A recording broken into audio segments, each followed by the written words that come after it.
Muito bem, você está no canal Contratempos e no vídeo de hoje, meus queridos, olha isso aqui. Moraes usou o TSE fora do rito para investigar bolsonaristas no Supremo, revelam mensagens. Vamos entender o que está acontecendo, pegar o fio da meada, tentar prever o que vai acontecer a seguir e por que está acontecendo isso agora. Mas antes eu peço que você deixe o seu like, compartilhe esse vídeo, se inscreva no canal, estamos chegando a 500 inscritos, preciso da sua inscrição. Posso contar? Obrigado, sabia que podia, agora vem aqui comigo. Olha só, por outro lado, né, o lado do gabinete diz que os procedimentos estão todos corretíssimos. Foram feitos de forma oficial e regular. Será? Bem, vamos primeiro contextualizar. O que aconteceu? O Glenn Greenwald, lembram dele? O cara da Vaza Jato? Pois é, agora ele teve acesso a 6 GB de material de áudio, texto e documentos de um grupo de WhatsApp chamado Inquéritos, em que estão ali alguns assessores do ministro Alexandre de Moraes. E o que rola nesse grupo? Tá? Pedidos informais de documentação. Eu já vou explicar o que é isso. Mas primeiro dizer que isso aqui que apareceu, essa primeira reportagem, é apenas isso, uma primeira reportagem. O Glenn diz que outras virão na sequência, tá? Mostrando outros aspectos. Mas isso aqui já é grave o suficiente. Basicamente, o que a gente tem aqui é o seguinte, tá? É um assessor do ministro Alexandre de Moraes no STF, isso na época das eleições, pedindo alguém no TSE, que estava no grupo também, para produzir relatórios. Olha, produz esse relatório aqui e tal, fora do rito oficial, fora de um pedido oficial. Oficio ao TSE que mostre aí o que tem. Por quê? Porque dentro do TSE já existia um órgão para fiscalizar, um órgão para interagir direto com as redes sociais. E o que se pretendia exatamente isso: bloquear as redes sociais das pessoas. Então, ele, do STF, no inquérito das milícias digitais ou das fake news que ele preside, pedia que se produzisse isso no TSE, onde ele também trabalhava, né? Ele, na época das eleições, era presidente do TSE. Isso mostra, no mínimo, que ele se sente acima de todo o procedimento, acima de toda a burocracia, acima de todo o direito. Ele vê como se ele fosse realmente o defensor de toda a democracia, estando, portanto, acima dela. Ele não precisa seguir ritos. Os outros precisam, ele não. Ele passa por cima de tudo. E isso era feito de forma constante. E a gente tem, inclusive, alguns áudios vazados em que esse assessor dele, um juiz, pedia ao cara do TSE: olha, o ministro cismou com isso aqui. Ele está de férias, não tem sessão, então ele cismou com isso, refaz esse relatório, ele não achou que não tá bom, acrescenta mais coisa. Olha, acrescenta mais coisa. Acrescenta mais coisa. Capricha aí, porque você sabe que quando ele cisma, temos aqui, ó. Aqui, ó. Quando ele cisma é uma tragédia. Nem o assessor não respeita muito ele, né? Tô achando que esse assessor amanhã talvez já não seja um ex-assessor, tá? Ele tá bravo agora. Ele tá bravo, tá bravíssimo. Puto da vida. Agora nem é o pior. O pior é um outro áudio em que esse mesmo assessor diz o seguinte: olha, fulano, quando você for produzir esse relatório, não deixa sem inquérito, bota o inquérito tal. Deu o número do lado do inquérito. E também bota que é sob ordem de fulano, alguém que trabalha no TSE. Tá aqui, ó. Tá aqui. Olha, em alguns aparecia que o relatório era de ordem do juiz auxiliar do TSE. Então ele mandava isso. No áudio tem claramente isso, ele dizendo: olha, bota aí que é de ordem do fulano de tal, vê aí qual o cargo que ele tem e preenche aí direitinho, para parecer que isso tudo foi feito de forma oficial, quando não foi. Mais do que isso, em outros casos, uma denúncia anônima. Cria aí um e-mail. Cria aí um e-mail para fazer uma denúncia. Ou seja, o próprio juiz cria um e-mail, faz uma denúncia anônima para que gere um relatório, com esse relatório ele instrua um outro processo em outra corte para perseguir jornalistas no meio de uma eleição. Parece um procedimento correto? Parece um procedimento padrão? Parece algo justo? Parece algo que é corriqueiro no direito? É óbvio que não parece. É óbvio que as coisas estão muito erradas nessa situação aqui, tá? Como eu disse, isso é só o primeiro a primeira de outras matérias, de outras reportagens que vão aparecer, tá? Mas aqui tem todo o périplo, né? Fazia pedido de produção, por meio do relatório Vieira, que é o assessor dele, que é juiz, passava para o Eduardo Talhaferro, que depois saiu do TSE, né? Teve problemas aí com prisões, enfim. E ele produzia, mandava o relatório por inquérito, e o próprio Alexandre, que mandou produzir o relatório, tomava a decisão. E aí a decisão era de remover contas de rede social, suspender passaporte, bloquear dinheiro em conta bancária. Desses que apareceram aqui nessa reportagem, a gente pode citar o Constantino e o Paulo Figueiredo, que não moram no Brasil. Porque se morassem no Brasil, imagina o que viria aí, né? Pois muito bem. Mas exatamente por que isso está acontecendo? Isso não é à toa. Por que vazou isso aqui agora? Vamos lembrar o seguinte, fazer uma pequena cronologia dos fatos. Na semana passada, o mesmo ministro soltou um cara que estava preso há 1 ano, ex-superintendente da Polícia Rodoviária Federal, estava preso há 1 ano. Soltou. Poucos dias depois, soltou o Felipe Martins, que estava preso há 6 meses, sem denúncia, com prova de que ele não tinha participado ou não tinha fugido do Brasil, como chegou a se dizer na decisão. Várias provas, tá? Obrigaram ele a produzir prova negativa de que ele não tinha viajado. E ele conseguiu provar que ele estava no Brasil. Que ele tinha estado em outro voo, que ele tinha gasto um cartão de crédito, que ele tinha postado nas redes sociais.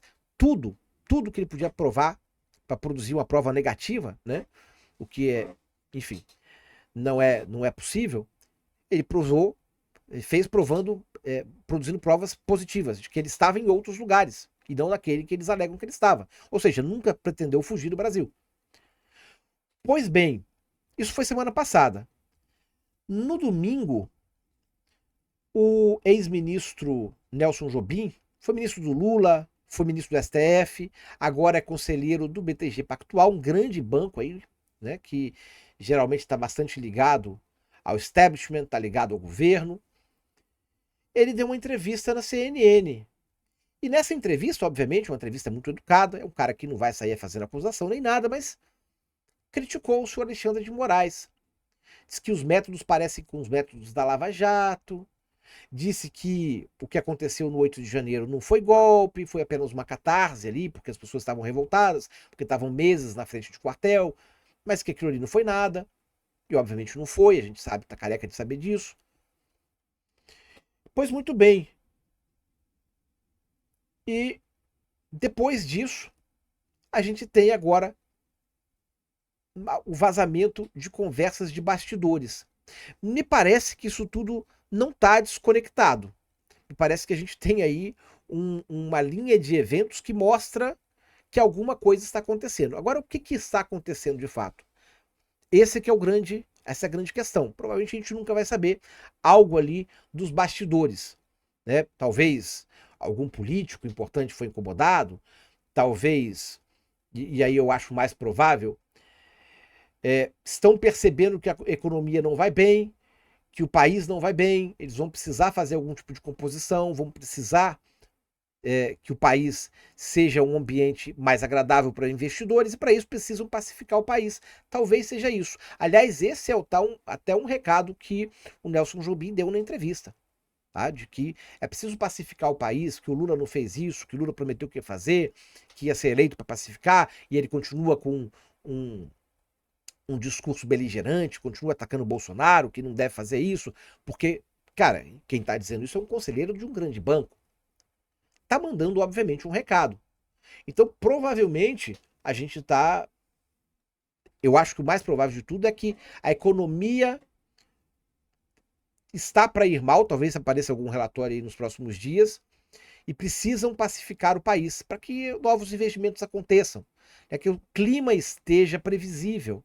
Porque imagina um cara lá de fora quer investir um dinheiro no Brasil, ou uma empresa que mesmo quer investir alguma coisa aqui, e aí não sabe se amanhã, por exemplo, o Moraes vai mandar prender o Bolsonaro e aí vai ter convulsão social?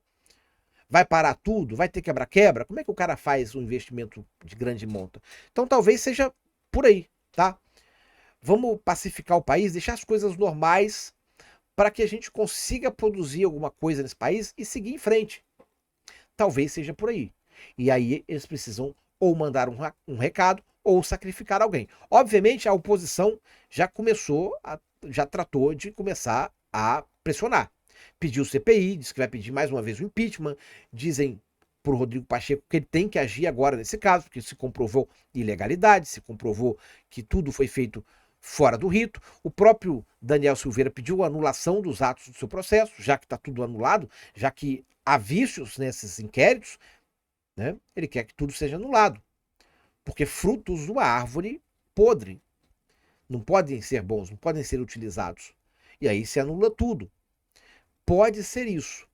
Eu acho que a hipótese mais provável é que o próprio sistema esteja mandando um recado.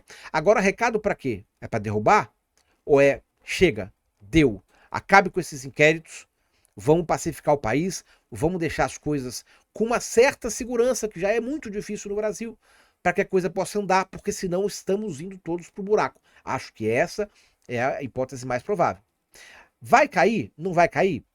Sinceramente, hoje, por essa matéria, acho que não cai.